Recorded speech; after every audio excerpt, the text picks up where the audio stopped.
Okay, I've been thinking about Jesus lately, which is both my role, my job, and my problem. And the more I think about him, not just the Jesus of church budget meetings, but the Jesus who walked around Palestine saying things that made perfectly reasonable people want to drop their nets, drop their lives, and follow him, the more convinced I become that he'd never survive a pastoral search committee. This keeps me awake at night, including this month when Oakland Pride fills our streets, and as autumn begins its ancient turning, the work of teaching us about letting go. And I've spent much of my ordained life watching good people turn the wild, untamed gospel into something that looks suspiciously like a spiritual improvement plan. This wild, untamed gospel is revolutionary, is the most dangerous story ever told. And translating it into something safe for Sunday mornings, for consumers. We've turned the means of brutal execution, the worst kind of possible execution, the cross, into a plus sign for spiritual betterment. I think as Oakland Pride reminds us, authentic living always comes at a cost. There's so much we can learn from history and the ongoing LGBTQ movement, the community that has shown us that wholeness doesn't require fixing or optimizing, but rather the courage to live truthfully, even when that truth threatens systems that promise security through conformity. And creation itself, the trees that surround us, that we walk beneath, the upcoming autumnal equinox, the animals that I like to think bless us later this month, they all teach us the same lesson. They don't strive to become better versions of themselves. They grow into the fullness as beloved parts of a whole. And then we open the Gospels, and there's Jesus again, Rabbi Jesus, this peculiar rabbi who seems determined to drive away more people than he attracts, who's offered hard truths instead of easy answers. Picture the scene in Luke's Gospel. There are these great crowds swarming around Jesus from town to town. In our Instagram age, we know this energy. Everyone wants to be where the buzz is. Look at the number of Facebook likes, comments. We want to get close to the influencer who promises transformation. But the crowd, the masses, aren't the hand-picked 12. They're spiritual tourists, drawn by rumors of miracles and whispers of revolution. Any sensible church growth consultant would tell Jesus, seize the moment, roll out the welcome wagon, offer a class called Disciples 101, Your Best Life Now. Promise that following him will make you happier, healthier, more spiritually successful. Set up a coffee bar and get a great band. But what does Rabbi Jesus do?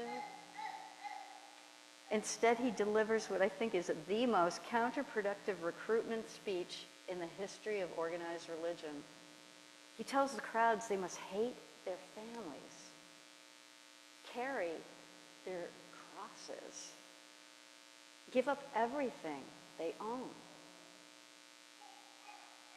He suggests that they count the cost before signing up, because discipleship costs far more than most people are willing to pay. I imagine Jesus addressing, say he's downtown Oakland this afternoon, organizing a seeker service during Pride Month, and he says, "Good morning, welcome all of you visiting for the first time. I see we're packed today, so many people. But before we take the offering, let me be clear about what you're getting into. If you follow me, you're likely to unravel the entire life that you've spent carefully constructing. Your family may think you've lost your mind. Your friends may decide you've become inconvenient. But here's what I can promise you. You'll finally discover who you are underneath all the masks that you've been wearing, just as the people who have found liberation here in this movement have courageously shown us." I can imagine the worship team, downtown Oakland Pride, would remove him quickly right after that talk. So in today's Gospels, Jesus tells in Luke's Gospel 2 parables about counting the cost. And both involve people who start projects. A builder who runs out of money halfway through constructing a tower, and a king who discovers his army is no match for the approaching enemy. In both cases, wisdom lies in knowing what you're getting into before you begin. But notice what the problem is in both stories. It's not a lack of desire. It's a lack of capacity.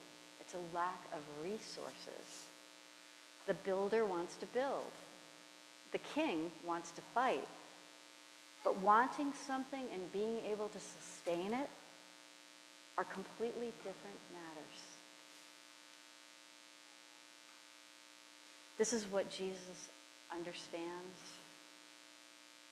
from his Jewish tradition, from his commitment, from his prayer life, about the spiritual life that we so often forget. It requires resources beyond ourselves. Resources we don't naturally possess. The crowds following him think discipleship will be like joining a really good book club, challenging but ultimately enriching, difficult but manageable, with the right attitude and enough commitment. Jesus knows better. He knows that learning to love your enemies, to forgive those who've wounded you deeply, to give without expecting anything in return, to find joy amid genuine suffering, these things do not come naturally to us.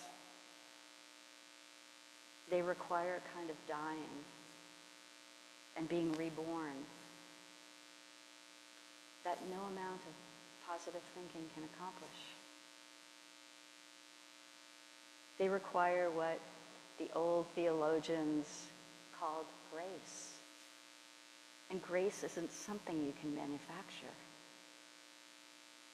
It's like light or like water. You can't hold it, but you can behold it. You can experience it. And just as the earth doesn't need us to save it through our anxious striving, the earth needs us to remember our place within it. Discipleship, I think, isn't about optimizing ourselves, but about awakening to our place within the sacred existence. The sacred web, the interconnected web of existence. The trees don't perform their ways into worthiness. They just grow into their fullness.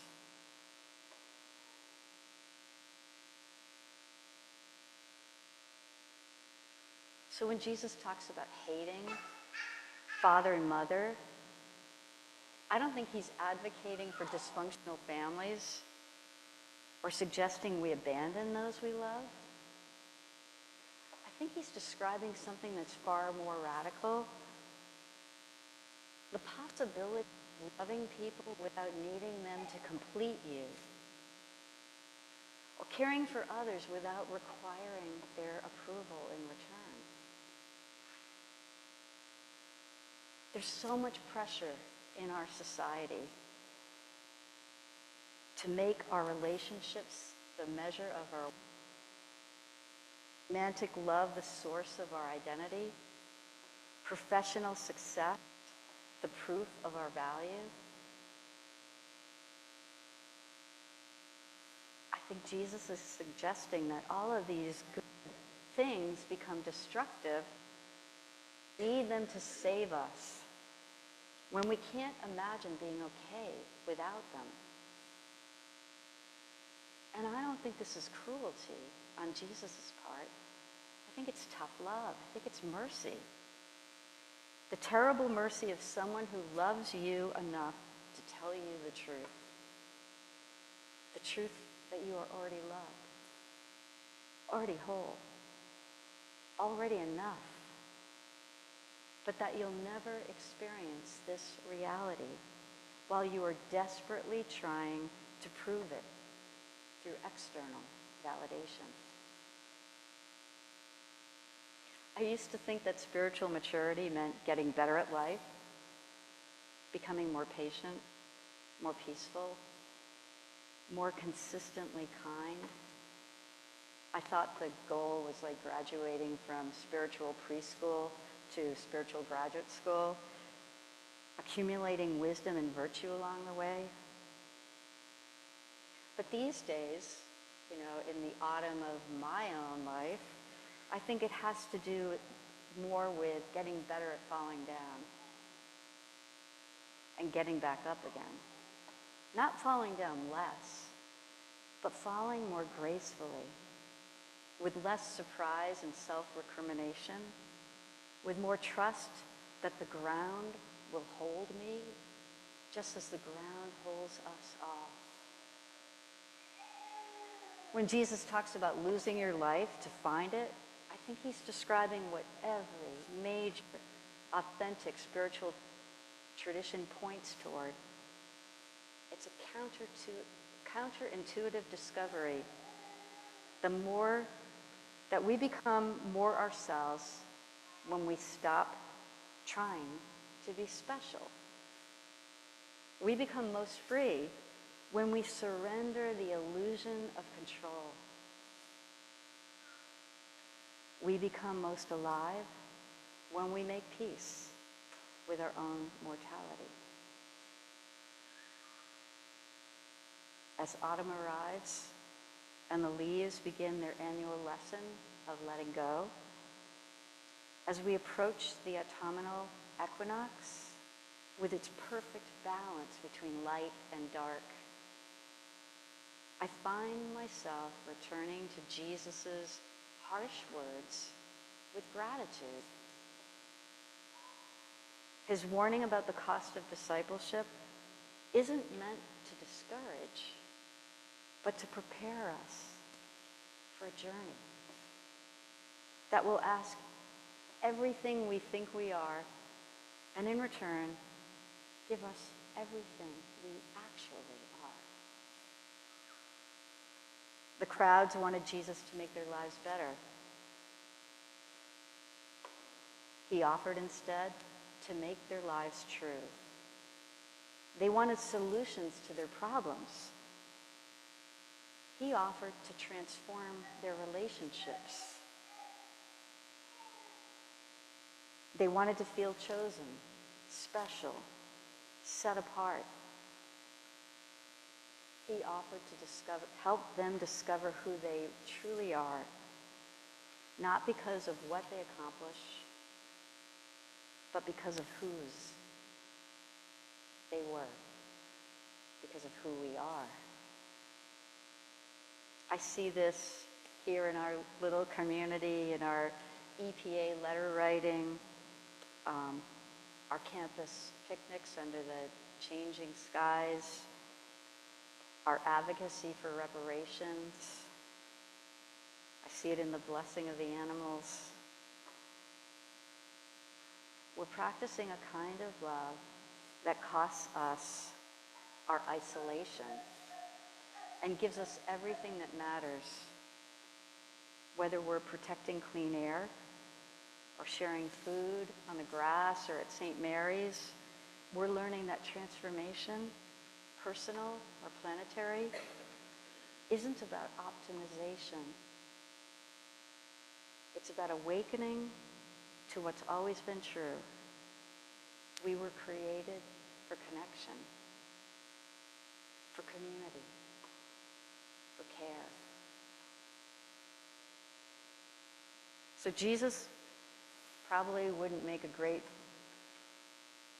church pastor in the business of selling spiritual improvement, but I think he makes an extraordinary guide for people ready to stop trying to perfect themselves and start being themselves. His hard sayings aren't obstacles, but doorways. Not threats, but invitation to a life so much larger than the small, anxious existence that most of us make for a living. The same gospel that calls us to costly discipleship calls us to costly love of creation. Both require the illusion, grieving the illusion, that we can control our way out of security, and embracing the vulnerable interdependence that is our truest home. The cost is everything we think we need to be acceptable to God and one another. And the gift is discovering that we already are acceptable, already beloved parts of something sacred, long before we did anything to earn it. Sometimes the most loving thing someone can do is warn you that the journey will cost you everything, not to scare you, but to prepare you for the journey. And that everything you thought you couldn't live without was keeping you from the life you were born to live. Amen.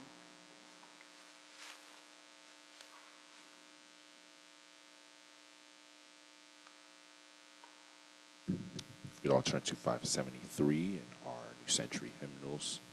Lead all eternal